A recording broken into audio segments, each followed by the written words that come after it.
झीनी अचरवा के पार गोरिया, चमके चंदा सा मुखड़ा तोहार गोरिया, चमके चंदा सा मुखड़ा तोहार गोरिया, हो झीनी झीनी, हो झीनी झीनी अचरवा के पार गोरिया।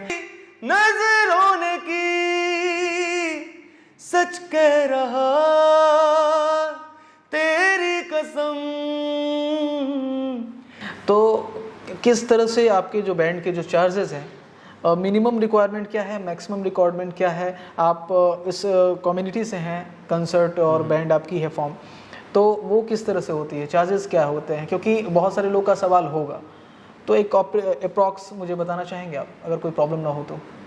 देखिए प्रॉब्लम कुछ भी नहीं है। सही बात है। तो इसी हिसाब से अगर प्रोफाइल है, जैसे मैं जो करता हूँ शोज़, तो एक क्राइटेरिया हमारा फुल बैंड, उसमें मान के चलिए कि अप्रॉक्सीमेटली तो नहीं, लेकिन 2 से 2.5 के अराउंड, 2 से 2.5 लाख के अराउंड में 2 से 2.5 लाख रुपया। हाँ, आपके बैंड के चार्जेस हैं? जी हाँ। ठीक है। जानना चाहता हूँ आपसे, आप कितना आपका बन पाता है महीने का?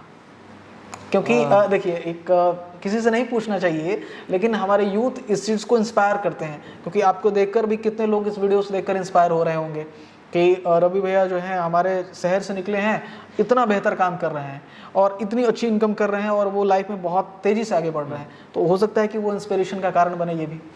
बिल्कुल। देखिए बजट तो मैंने आपको अराउंड क्या है मैंने आपको बता ही दिया है।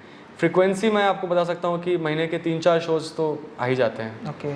तो 3 और 4 शोज़ अगर आते हैं तो अकॉर्डिंगली आप कैलकुलेट कर सकते हैं कि कितना हो सकता है। लेकिन ये है कि एक फिल्म जो है एक डिसेंट लाइफ से, ओके, मतलब अच्छी लाइफ आप जी सकते हैं उसमें। और मुंबई जैसे शहर में obviously you have to earn so much कि आप आराम से अच्छी डिसेंट लाइफ जी सकें। नमस्कार, आदाब, सत श्री अकाल। एक्सप्लोर वर्ल्ड में आपका स्वागत है। मैं हूं सम्राट उपाध्याय।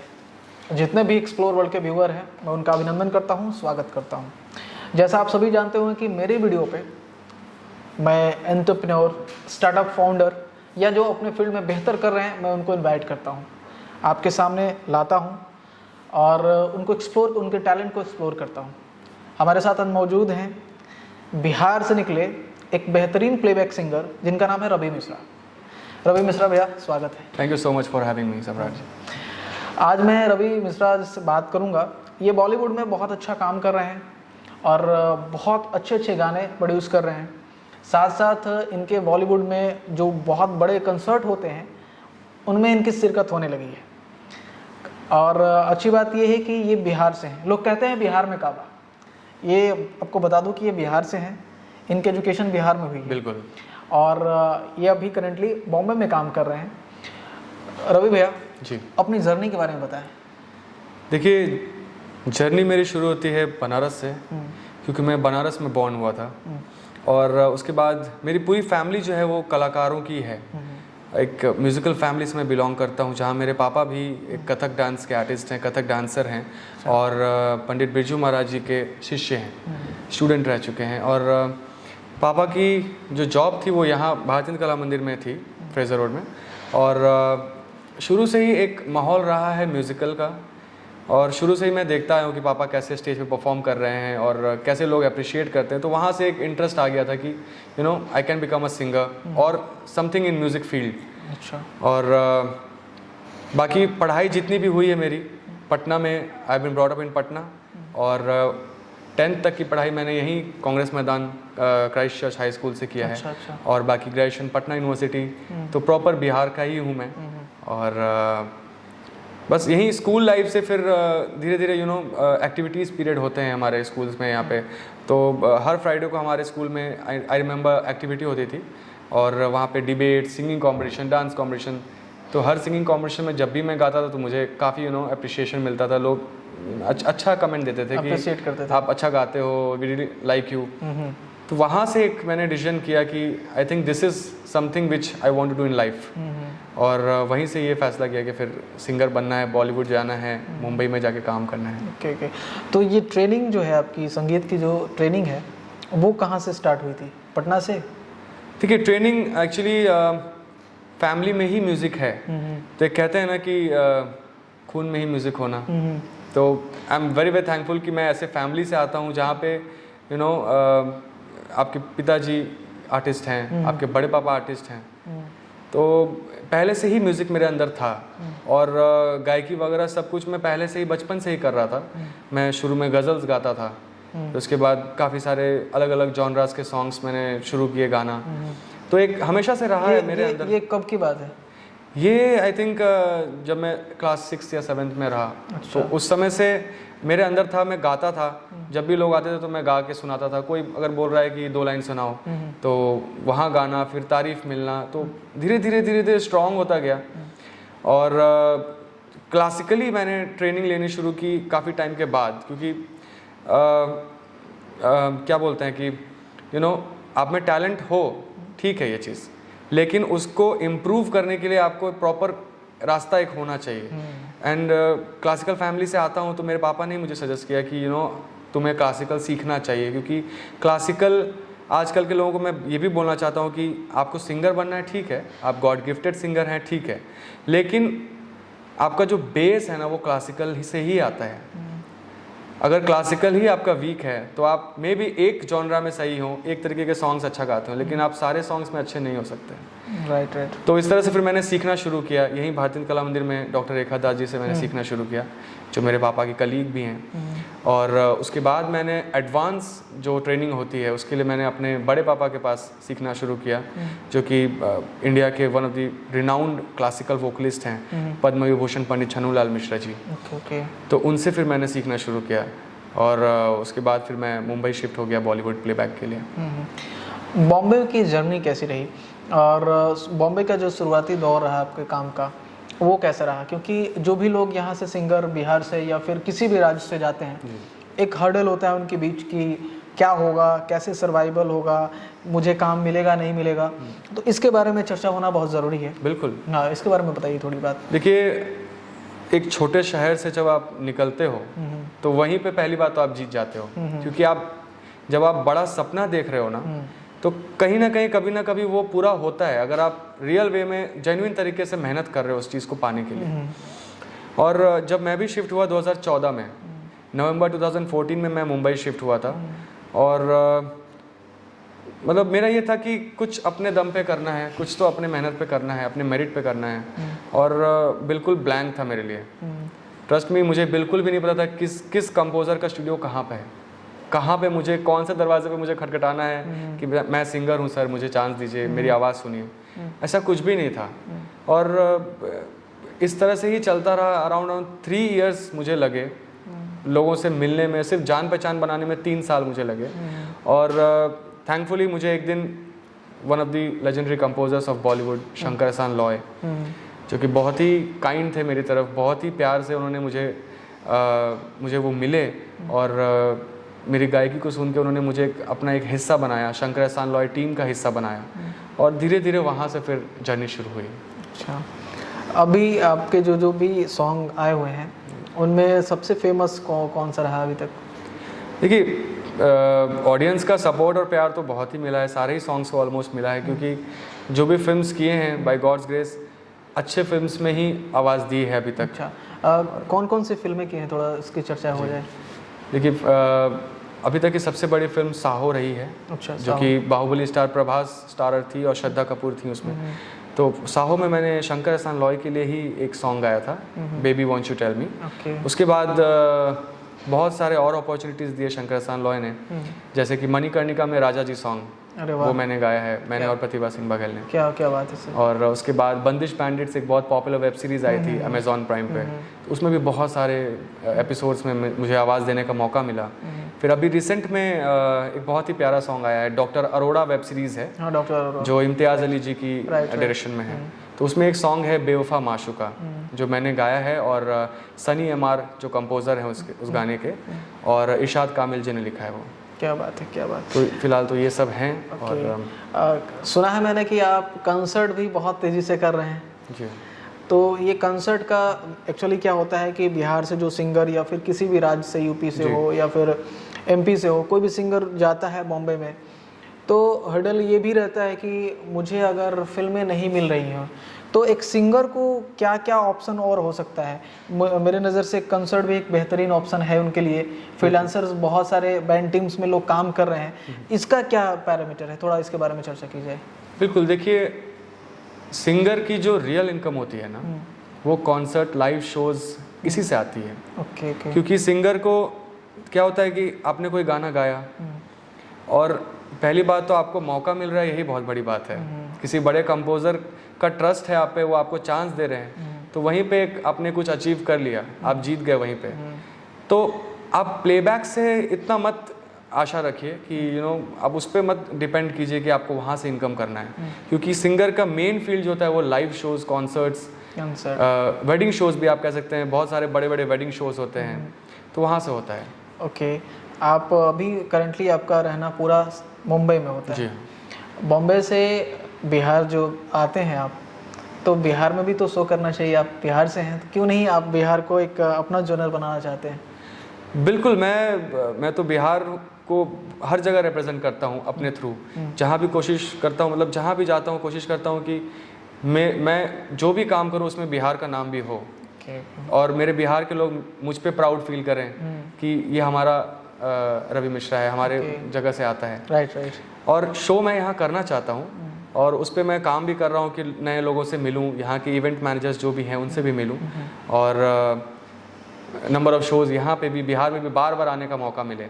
तो उसके लिए कोशिश बिल्कुल चल रही है मेरी। क्योंकि देखिए आप एक ऑलरेडी रिनॉन्ड सिंगर हो चुके हैं, बहुत सारी फिल्मों में आपने आवाज़ दी है, तो आपके नाम की तो ज़रूरत है नहीं कि आप कोई फ्रेशर हैं। बिहार में हमेशा कंसर्ट होते रहते हैं। अगर लोग कहते हैं बिहार में काबा, आप बिहार से निकली हुई आवाज़ है जो बॉम्बे में शोर मचा रही है। और अगर आपकी आवाज़ बिहार और अपने राज्य में, क्योंकि हमारा राज्य भी बहुत डेवलप है, आबादी से हो या फिर एजुकेशन से हो, फेस्टिवल से हो, या फिर अलग अलग पैमाने पर देखा जाए, कल्चर में डिपार्टमेंट में बहुत सारे हमारे महोत्सव होते रहते हैं। बिल्कुल। तो हमें तो बहुत ही खुशी होगी कि आपकी आवाज़ जो है हमारे राज्य में गूंजे, हमारे फेस्टिवल्स में जाए, हमारे इवेंट जो बड़े बड़े फॉर्म हैं उन पे आवाज़ जाए। जो नए सिंगर हैं, ये जो वीडियो आपकी जो वीडियो है बहुत लोग देख रहे होंगे, नए सिंगर जो यूथ हैं वो चाह रहे हैं कि एंट्री करना म्यूजिक इंडस्ट्री में, गा तो रहे हैं लेकिन उनको कोई नज़र नहीं आ रहा है कि कैसे वो ब्रेक मिले उनको। जी। क्या स्टेप होगा पहला आपके गाइडेंस के अनुसार? देखिए, जब मैंने शुरू किया था अपनी सिंगिंग जर्नी को, तो बहुत सारे माध्यम नहीं थे उस वक्त, जैसे यूट्यूब भी नहीं था। तो एक कंपलसरी तरीका यही था कि आप पहले तो मुंबई शिफ्ट करें, क्योंकि बॉलीवुड मुंबई में ही देखा जाए तो वहीं पे आपको स्कोप ज़्यादा मिलेगा बॉलीवुड के लिए।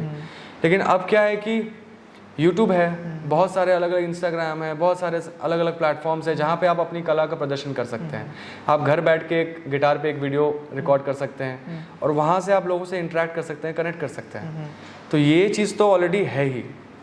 बाकी अगर आपको ये लगता है कि नहीं मैं अच्छा गा रहा हूँ मैं, और मैं एक लेवल पे पहुँच चुका हूँ, मैंने अच्छी तालीम ली है, सीखा है मैंने अच्छे से, तो आप तरह तरह के रियलिटी शोज़ हैं उनमें आप एक बार ट्राई करो।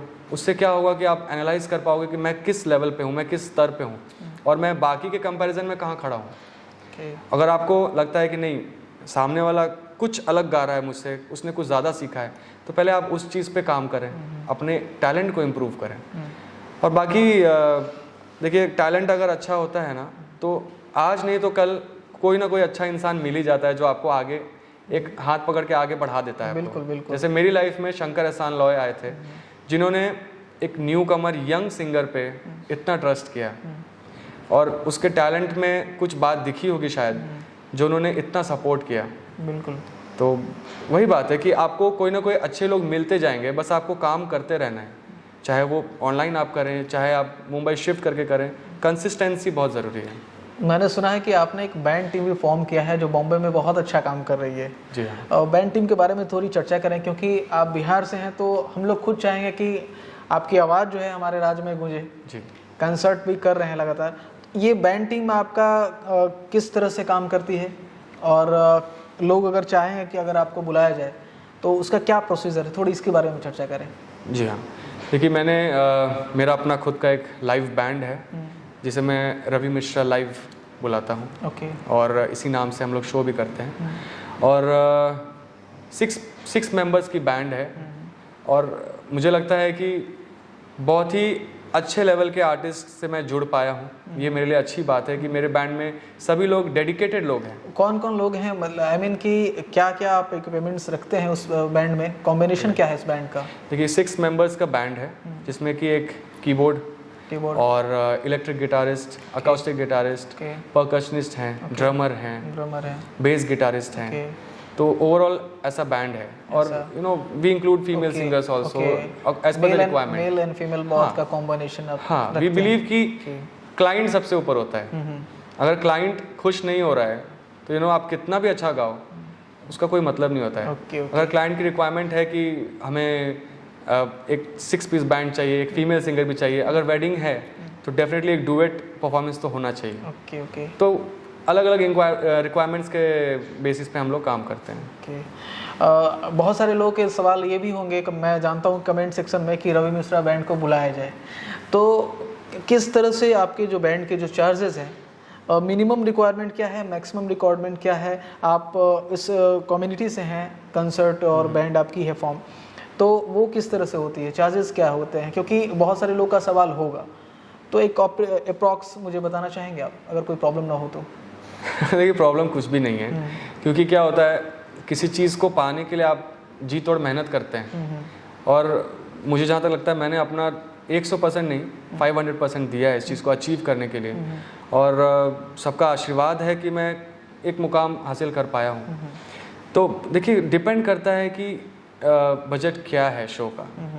कभी कभी होता है कि पर्सनल रिलेशन पे भी शो होता है, सही बात है, जहाँ पे यू नो एक फेवरेबल डिस्काउंट हो जाता है कि नहीं हमारे भाई हैं तो चलो। फिर भी देखिए आर्टिस्ट है तो कोई भी इंसान सामने वाला जो है वो उसके रिस्पॉन्सिबिलिटीज़ होते हैं, उसके खर्चे होते हैं, मेंटेनेंस होता है, ट्रैवलिंग होता है, उसके बाद उसकी जो पर्सनल इक्विपमेंट्स है उस पर भी खर्च होते हैं उसके।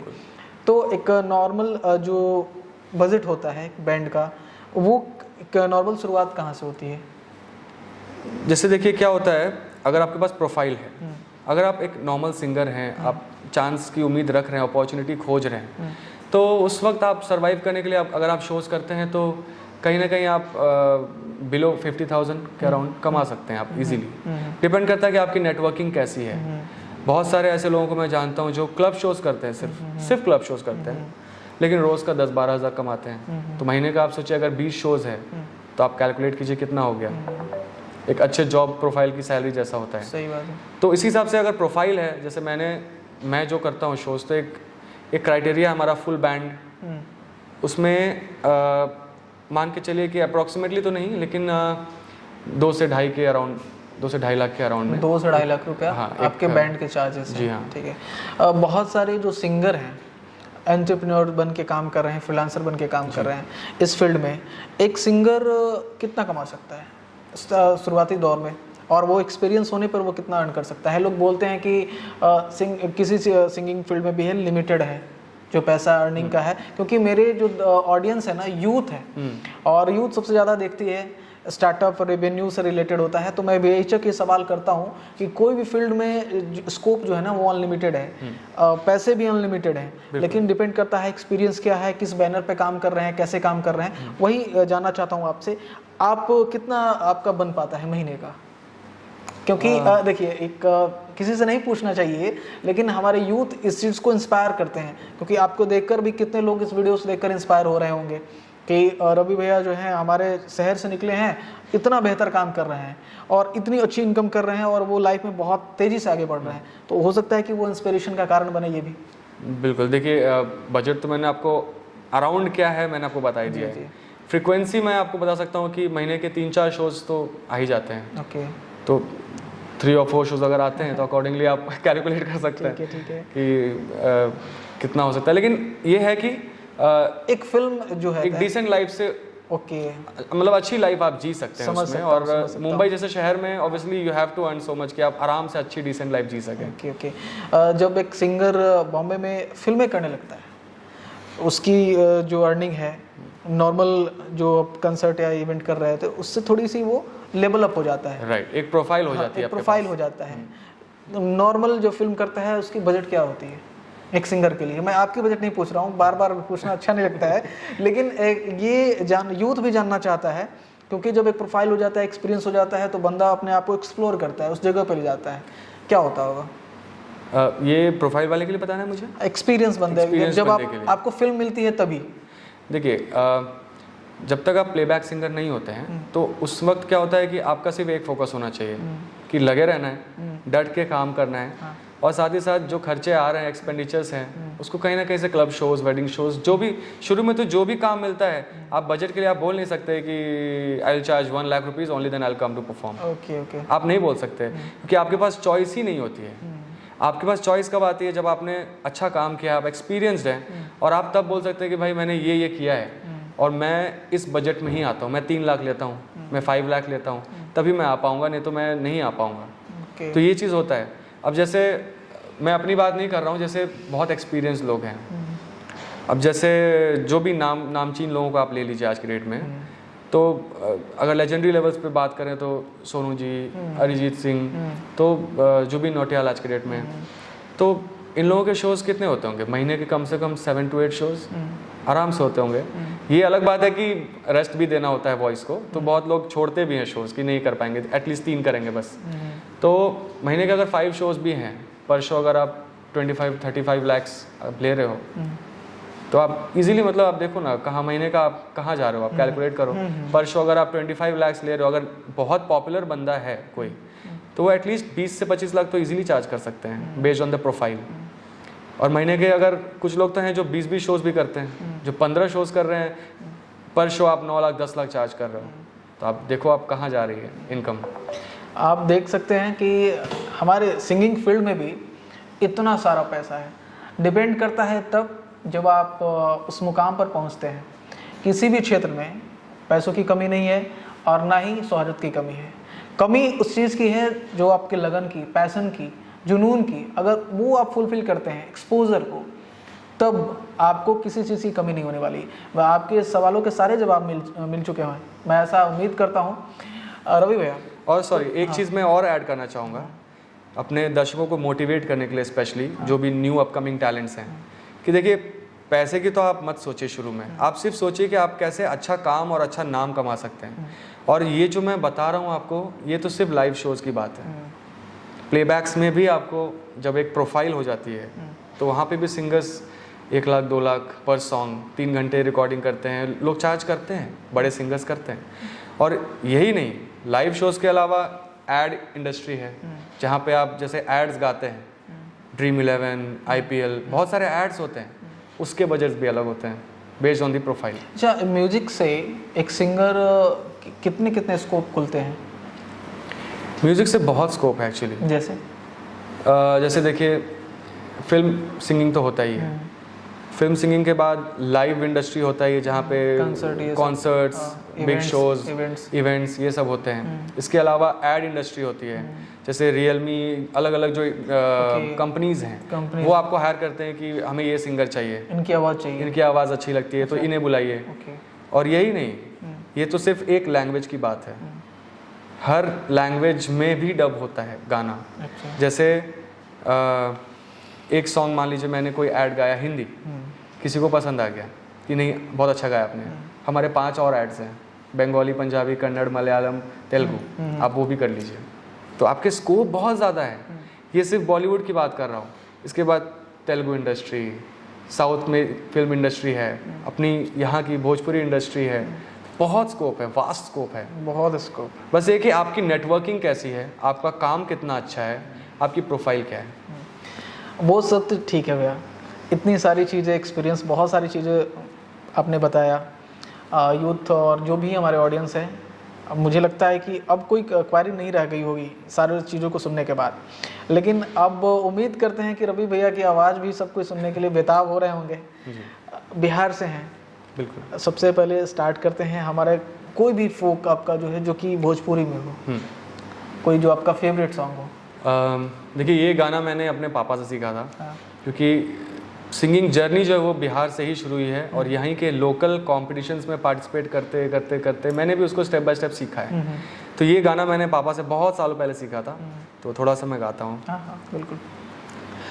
हो झीनी झीनी हो झीनी झीनी अचरवा के पार गोरिया, हो झीनी झीनी अचरवा के पार गोरिया, चमके चंदा सा मुखड़ा तोहार गोरिया, चमके चंदा सा मुखड़ा तोहार गोरिया, हो झीनी झीनी, हो झीनी झीनी अचरवा के पार गोरिया, हो झीनी झीनी अचरवा के पार गोरिया।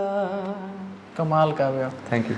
और कुछ हिंदी हो जाए, बॉलीवुड हो जाए, मेरे सॉन्ग्स या कुछ और भी सॉन्ग्स? कोई भी आपका जो फेवरेट हो रहा हो।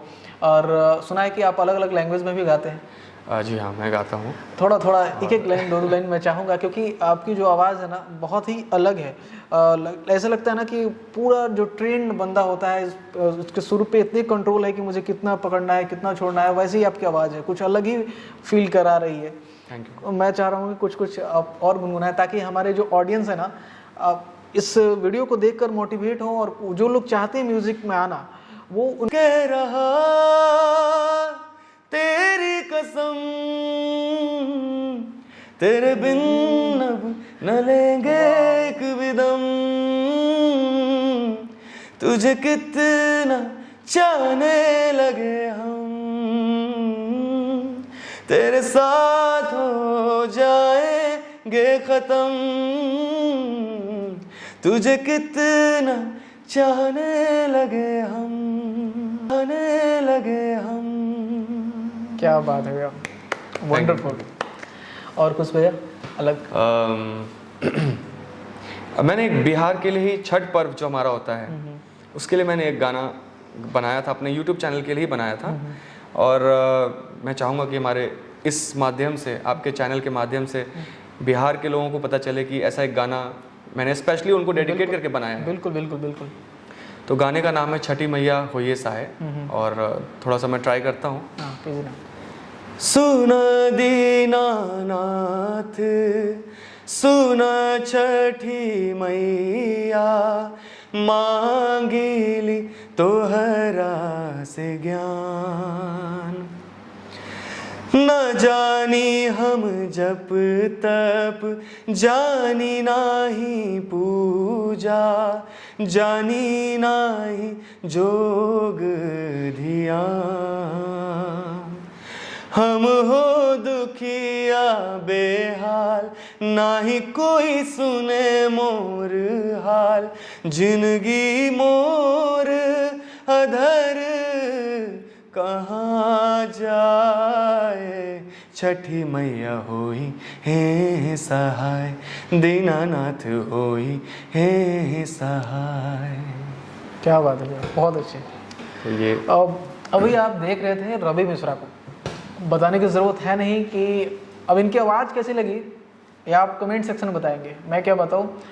और अगर आपको ये वीडियो अच्छी लगी, वीडियो से कुछ सीखने को मिली, अगर इंस्पिरेशन मिली हो, ज़रूर इस वीडियो को शेयर करें। जाते जाते मैं आपके बारे में कुछ कहना चाहता हूँ बिहार के लोगों से कि बिहार में सपोर्ट मिलना ही सबसे बड़ी चीज़ है। और सम्राट जी को मैं बहुत थैंक यू बोलना चाहूँगा कि अपने चैनल के माध्यम से बिहार के ऑलरेडी जो लोग काम कर रहे हैं बाहर की दुनिया में, उनको दिखाना ये भी बहुत ज़रूरी है, क्योंकि मैं क्या काम कर रहा हूँ बाहर, अगर आप लोग नहीं दिखाएंगे तो बिहार के लोगों को कैसे पता चलेगा। सही बात है। सो उसके लिए very very thank you, big thank you to you for having me here with you. Thank you. And I hope कि आपके चैनल से ज़रूर और भी ज़्यादा लोग रीच आउट करेंगे मुझे। देखिए, चैनल से रीच आउट तो करेंगे। आप एक नायाब टैलेंट हैं, आप में वो पैसन है, जुनून है अपने सिंगिंग में, तो कहीं ना कहीं आप एक लेवल पे होंगे कल भी।